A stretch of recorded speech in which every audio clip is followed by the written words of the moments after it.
Hello दोस्तों, आप सभी का स्वागत है हमारे चैनल स्टडी विद सिंधु में। तो आज जो है हम आप लोगों को सेंगोल के बारे में बताने वाले हैं कि आखिर ये सेंगोल क्या है, और बहुत चर्चा में रहा है और आशा है कि सेंगोल से एक ना एक क्वेश्चन ज़रूर एग्जाम में देखने को मिलेंगे। तो सबसे पहले देखिए कि ये सेंगोल जो है, ये सेंगोल शब्द कहाँ से आया। ये सेंगोल शब्द देखिएगा कि तमिल शब्द सेमई से आया है ना। कहाँ से आया है? तमिल शब्द है सेमई, वहीं से आया, लिया गया है। और इसका अर्थ क्या होता है? नीति परायणता, है ना। इसका अर्थ होता है नीति परायणता। यानी एक प्रकार से मानिए कि ये जो सेंगोल है ना, ये दर्शाता है कि शासक विधि नियम के अधीन है। यानी जो भी शासक है वो निर्कुंस नहीं हो सकता है ना। तो इस तरह से शासन के अधिकार को प्रदर्शित करता है कि किस तरह से शासक जो है वो अपने नियमों के अधीन है, और न्यायपूर्ण और निष्पक्ष शासन का ये पवित्र प्रतीक के रूप में इसको सेंगोल को देखा गया है। सेंगोल के बारे में देखिएगा तो ये एक सुंदर हस्त निर्मित कृति है, यानी हाथ से निर्मित है, हाथ के बनाया गया है। और इस पर देखिएगा तो भगवान, इसके ऊपर में भगवान शिव के पवित्र बैल जो है नंदी, उसकी नक्काशी को प्रदर्शित किया गया है। और ये सेंगोल जो है, इसकी कहानी है कि तमिलनाडु में जब चोल राजाओं का शासनकाल था, उस समय पे देखिएगा तो जो वहाँ के महायाजक मतलब होते थे कि जो धार्मिक अनुष्ठान के जो हेड होते थे, उन लोगों के द्वारा क्या किया जाता था, सेंगोल को एक राजा से दूसरे राजा को सौंप दिया जाता था जी, है ना। तो उसी समय पे क्या हुआ, जब भारत आज़ाद हो रहा था तो जो माउंटबेटन जी थे वो बोले सी राजगोपालाचारी जी से कि देखिए हम जो है अब आपको आज़ादी देंगे तो एक कुछ भी निशानी के तौर पे होना चाहिए, एक प्रतीक होना चाहिए आज़ादी का।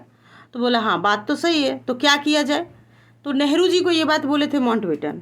नेहरू जी बोले सी राजगोपालाचारी को, तो सी राजगोपालाचारी ने बताया कि देखिए चोल राजाओं के टाइम पे ऐसे ऐसे सेंगोल जो है वो दिया जाता था, तो क्यों ना एक सेंगोल ही बनवा लिया जाए। तो देखिएगा 14 अगस्त 1947 को, है ना, स्वतंत्रता की पूर्व संध्या पर सेंगोल का जो है सेंगोल बनवाया जाता है, और उसको नेहरू जी को क्या किया जाता है, तो सौंप दिया जाता है ना। जो कि क्या माना गया कि अंग्रेजों से भारत को सत्ता के हस्तांतरण का प्रतीक था, इसको माना गया, है ना। उस समय पे देखिए इसकी लंबाई कितनी थी, सेंगोल की लंबाई कितनी है, तो 5 फीट है, और ये इस पर सोने की परत चढ़ी हुई है। इसका निर्माण किसने किया, है ना। इसका निर्माण देखिए थिरुवावडुथुरई मठ है ना। कौन सा मठ है? थिरुवावडुथुरई मठ के 20वें गुरु थे कौन? महासन्निदातम श्री श्री अबलवान, है ना। ये श्री श्री अबलवान जो है, ये श्री श्री अबलवान देशिक स्वामी ने क्या किया, सी राजगोपालाचारी के अनुरोध पे मद्रास के एक स्वर्णकार थे बुमिडी बंगारू चेट्टी को सेंगोल का डिजाइन बताए और बोले कि ऐसे सेंगोल का ही निर्माण कर दीजिए। आदेश दिया गया उनको, वो क्या किया, निर्माण कर दिया। और जब से नेहरू जी को ये सौंपा गया 14 अगस्त 1947 को, उसके बाद नेहरू जी इसको क्या किए, तो नेहरू जी इसको रखे थे इलाहाबाद संग्रहालय में, है ना। कहाँ पर रखे थे? प्रयागराज, जो अभी का प्रयागराज है वहाँ पर संग्रहालय में रखे थे, है ना। बाद में देखिएगा तो इसको नेहरू संग्रहालय में रख दिया गया, है ना। बाद में नेहरू संग्रहालय में रख दिया गया। वर्तमान में इसकी क्या स्थिति है, ये चर्चा में क्यों है, तो 28 मई 2023 को देखिए कि मोदी जी जो है नए संसद भवन का उद्घाटन किए हैं, और उद्घाटन किए हैं तो उसी में इस सेंगोल को क्या किए हैं, तो लोकसभा के जो स्पीकर हैं, है ना, उसके बगल में इसको स्थापित किया गया है, जिसको क्या माना गया, तो भारत की स्वतंत्रता संप्रभुता के साथ साथ देखिए तो सांस्कृतिक विरासत और विविधता का प्रतीक के रूप में इस सेंगोल को माना गया है।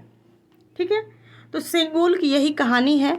और वर्तमान में सेंगोल कहाँ रखा गया है ये याद रखिएगा।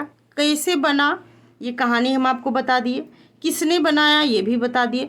तो जितने भी पॉइंट बन सकते थे सेंगोल से वो मैंने आपको बता दिए। बाकी इसको जो है आप लोग रिवीजन कर लीजिएगा, नोट कर लीजिएगा कहीं पर, है ना, जिससे क्या होगा कि एग्ज़ाम में जब क्वेश्चन आएंगे तो आपको आसानी से वो बन जाएंगे। और उम्मीद है कि इससे क्वेश्चन आना ही आना है सेंगोल से, क्योंकि ये बहुत चर्चा में रहा है। ठीक है, तो आशा करते हैं आप लोगों को सेंगोल समझ में आ गया होगा।